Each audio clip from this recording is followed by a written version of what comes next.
하지가 만들었던 입법의원은 공식 명칭은 남조선 과도입법의원이었다. 조선인민공화국도 싫다, 대한민국 임시정부도 싫다고 하던 미 군정청이 만든 미국식 입법원의 최초의 모습이었다. 하지가 이승만을 몰아내고 세운 입법원의 의장 김구식은 하지 중장 지휘 아래 좌우 합작 운동을 통하여 장차 한국을 통일 독립을 이루겠다고 큰소리를 치고 있었던 것이다. 하지와는 의견이 착착 맞아 들어갔던 것이다. 신탁 통치 후 5년 후 좌우 합작 정부를 세우겠다면서 이승만과 김구를 멀리하는 하지 중장에 대하여 이승만은 분노한다. 좌우 합작이라면서 위계 이승만과 김구를 멀리하고 있었기 때문이었다.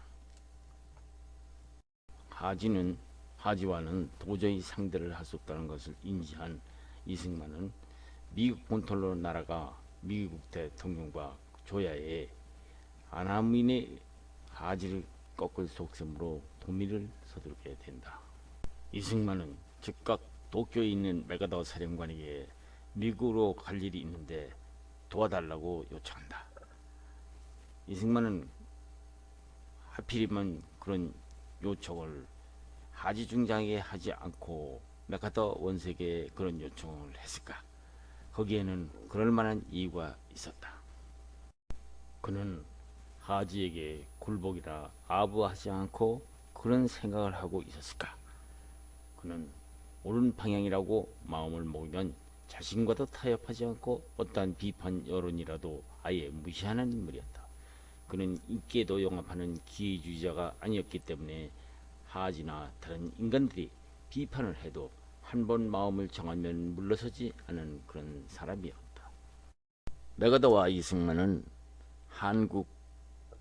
환국했을 때만 해도 크게 도움을 주고 받았던 사이였다. 메가더 사령관은 이승만에게 유를 묻지도 않고 쾌히 미군 비행기를 보내주겠다고 생각한 것이다. 이승만이 미국으로 간다는 발표가 신문에 보도되자 당황한 것은 하지 중장이었다. 이승만의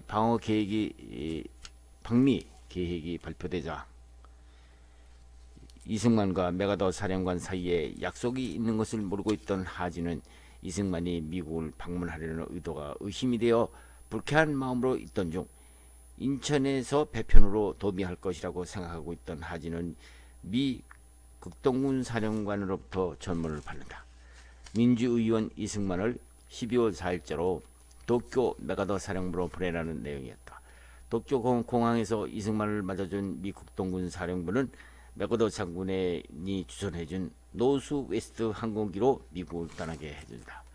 이승만은 12월 4일 한국을 떠나 드디어 12월 7일 워싱턴에 도착했다. 이승만은 왜 급작스럽게 미국을 방문했을까? 그것은 이승만과 하지 중장 간의 불화 때문이었다. 이승만의 불만은 하지가 일방적으로 민주의원 제도를 그가 주장했던 미국식 국민들이 뽑은 의회로 하지 않고 의원의 거의 반이나 되는 의원을 관선으로 의원을 임명하여 그 직으로 한 데 대한 불만이었던 것이다. 이승만은 이러한 관선 의원들의 태도가 불만이었으니 그 예로 민주의원을 개설했을 당시에 이승만은 민주의원들에게 신탁통치 반대안을 결의하자고 제안했었는데 표결에서 대부분의 관선 의원들은 이 안을 기권했던 것이다.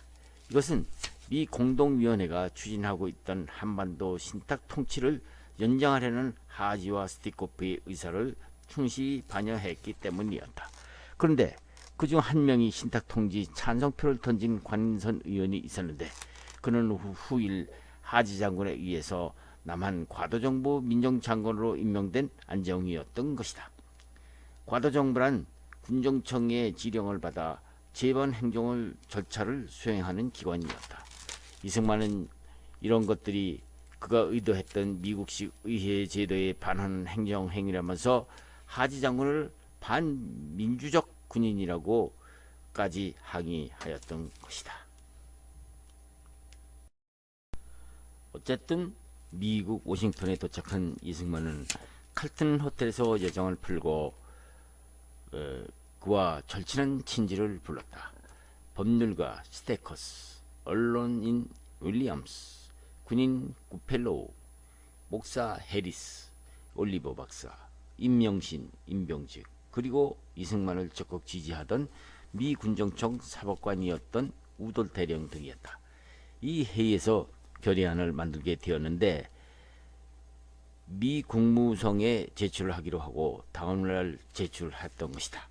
그 내용의 요지는 다음과 같다. 첫째, 38선으로 분단된 한반도가 통일되려면 남북한 우리 동포들이 모두 투표로서 총선거를 해야 하는데 북쪽 태도를 봐서 남해도 한시라도 빨리 남한에도 임시정부를 세워야 한다. 두 번째, 지금 진행하고 있는 미소 공동위원회는 한국을 영구적으로 분단시키는 행위이므로 유엔의 승인을 받아 통일한 한국을 이루어야 한다. 또 대한민국 임시정부에는 미국과 소련 점령군 사령부가 거부하지 말고 적극 협상하여 길을 터주어야 한다. 세 번째, 한국은 일본의 식민지 정책으로 경기가 피폐되었으므로 일본은 즉각 한국의 경제를 위하여 배상 청구를 받아들여야 한다.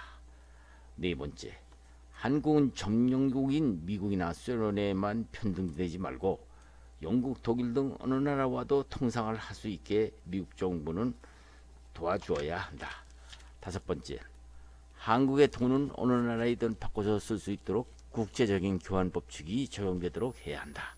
여섯 번째, 38 이남의 미군은 38 이북의 소련군이 완전 철수될 때까지 38 이남에 계속 주둔해야 한다. 이 결의안은 각 언론에 전달되었고 미국 각 신문에 대대적으로 보도되었다. 미국인들은 그제서야 동방에 이 보잘것없는 나라가 미소 양국에 의해서 농락당하고 있다는 것을 알게 되고 뛰디는 미국인들은 자기 나라 점령 사령관인 하지의 행동에 대해서 의혹의 눈치를 갖게 된다.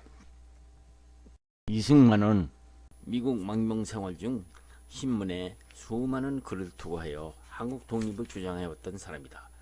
그런 여론으로 하지 중장이 잘못하고 있는 것을 미국인들에게 심어주려고 한 것이다. 이러한 이승만의 활동은 미국 시민들로 하여금 한국에 대하여 올바른 인식을 갖기 시작하게 된 것이다. 이승만은 소련과 그 추종자인 공산주의자들로 한반도의 독립국가를 세우도록 미국인들이 도와준다면 미국인들은 한국인들에 대해 죄를 짓게 되는 것이라고 주장하면서 하지 중장이 지금 한국을 그런 방면으로 이끌고 나가고 있다고 신문에 기고하고 있었던 것이다. 그러면서 그는 38 이북은 소련 때문에 현실적으로 미국과 같은 자유민주 정부를 세울 수 없는 것이니 우선 38 이남의 남한만이라도 임시로 자주민주정부를 세워서 소련군이 물러간 다음 남북 통일이 되어야 한다고 주장한 것이다. 이승만의 이러한 주장은 실질적으로 권한을 갖고 있는 미국 정부 요인들 중에도 마음을 움직이게 하였으니 이승만의 주장에 대하여 남한만이라도 임시정부를 세워 통일을 단계적으로 해야 한다는 측과 한국은 자주 독립하기에는 미진한 나라이니 신탁 통치 이후에 미소 양군이 물러간 5년 후에 독립국가를 세워도 괜찮다는 측이 나타났다. 특히 국무성 동부아시아국장 휴버트는 이승만과 만난 자리에서 이승만의 주장을 경청하는 척하며 한국에 대한 5개년 신탁 통치는 세계 역사상 유례가 없는 우월한 통치 후 독립시키는 방법이니 그냥 신탁 통치를 받아들이는 게 현명하다고 궤변을 넣어놓기도 했다. 이에 이승만은 휴 버튼을 노려다보면서 그 자리에서 자리를 박차고 나온다. 휴 버튼 국장을 발언을 듣고 화를 내고 나오던 중 뒤따라오던 국무차관 존 홀드링은 이승만이 잠깐 이야기를 나누자고 요청한다. 그는 메가도 사령관으로부터 이승만의 뜻을 잘 알고 있었다면서 38 이북이 토지개혁부터 인민군 양성회까지 하고 있는 마당에 평소에 헛수고만 하고 있는 휴 버튼 국장과 하지 통장은 참 한심한 사람들이라고 이승만의 남한만의 임시정부 수립이 시급하다고 맞장구를 친다. 또 국무성 국장 존 카터 경우도 이승만 주장을 지지했으나 같은 동북아 국장 휴버튼과 논쟁을 할 수 없어서 그냥 반각만 하고 있었던 사이였던 것이다. 이승만과 면접하자 이승만의 주장이 매우 현실적이라고 찬동하고 한국도 미국과 같은 자유민주국가가 되어야지 공산당에게 나라를 내주면 한국은 희망이 없다는 말까지 조언을 해주는 것이었다. 어쨌든 이승만의 이번 워싱턴 방문은 그때까지 동방에 쓸모없는 은둔의 땅 이렇게 워싱턴과의 연원화될 줄은 그 자신도 놀랐던 것이다. 그의 주장으로 하지가 지금 한반도 남쪽에서 저지르고 있는 신탁통치 노름은 소련의 아시아 팽창 정책에도 도움이 되지 않는다는 인식을 미국 조야에 심어준 것이다. 그중 미국 차관보 존 힐드링은 무슨 일이 있어도 소련이 삼파트선 이북에 세운 공산정권과 맞서는 자유정부를 남한에 반드시 세우게 돕겠다고 확약을 한다. 한국 문제를 담당하고 있으며 하지중장의 보고서를 검토하고 있던 존 윌리엄 암스는 한국 사정을 잘 모르고 있었지만 이승만의 신문 칼럼을 읽고 하지 장군이 한국민들의 자유민주주의과 건국 욕구를 계속적으로 무시하고 있다는 것을 재확인하였다. 이러한 이승만의 요구는 미 국무성도 관심을 갖게 되었고 미 국무성은 하지 중장을 미 국무성으로 소환 명령을 내리고 하지는 미국 정부와 협의차 본국으로 날라온다. 하지 중장은 미 국무성에서 38 이북의 동향을 보고하면서 소련이 남한을 공격할 목적인지 모르지만은 50만이라는 대군을 양성하고 있다는 보고를 한다. 이 보고를 받은 국무성은 소련이 개입된 전쟁에 미국이 말려 들어가지는 않을까 하고 겁을 먹는 사람들도 생기었던 것이다. 이에 이승만은 하지 장군을 방문 그러한 당면 문제를 설명하고 협력을 요구했으나 하지는 냉정하게 끊어버린다.